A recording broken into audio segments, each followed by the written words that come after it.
When he comes back, he's still going to be 27, 28 years old, and his skills probably are not going to have been eroded that much. So he's going to be a quarterback that's still, let's just say they eroded a little bit. He's still top 10 quarterback in football. And for a franchise that hasn't had one of those since Dan Marino, you got to think that Stephen Ross and the owners down there, they are hell-bent on getting a franchise quarterback because their defense is pretty good now. You have some decent skill position players. You get your franchise quarterback, and you can continue to build your team out. So I completely disagree. If and when he does get traded, I think it's a minimum for 2 first-round picks.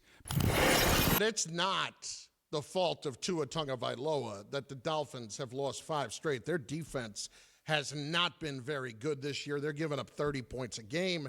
They're giving up a ton of yards. They can't run the football.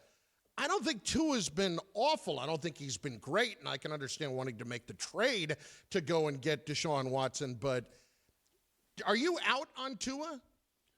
I've never been in, to be honest with you. Okay, there you go.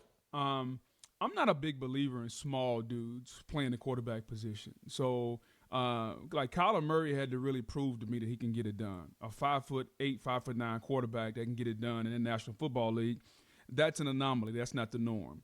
Tua is a hair over 6 foot, injury prone a little bit.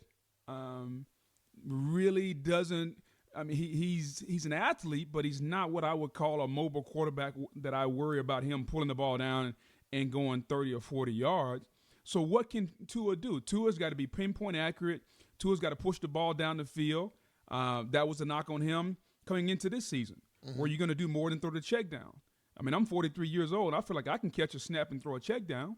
You know, seriously. I mean, so if you're going to be the NFL quarterback, you got to be amongst the big boys, man. Like, you got to be Josh Allen. You got to be Mahomes. You got to be Rodgers. Those boys throw that football down the field. Josh Allen is looking touchdown to check down.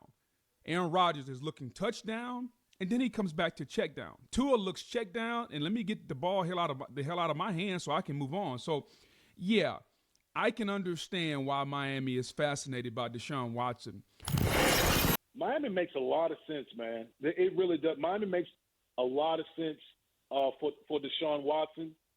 But let me say this. Let me say this also. If you're the Washington football team, where are you going with Taylor Heineke or Ryan Fitzpatrick? Nowhere. Where exactly are you going? You're not going anywhere. And so they have pieces. They have pieces on offense. Could you imagine a Deshaun Watson in Washington? Boy, that now you talk about an upgrade. That would be a major upgrade. Thank you for watching ESPN on YouTube. For live streaming sports and premium content, subscribe to ESPN+.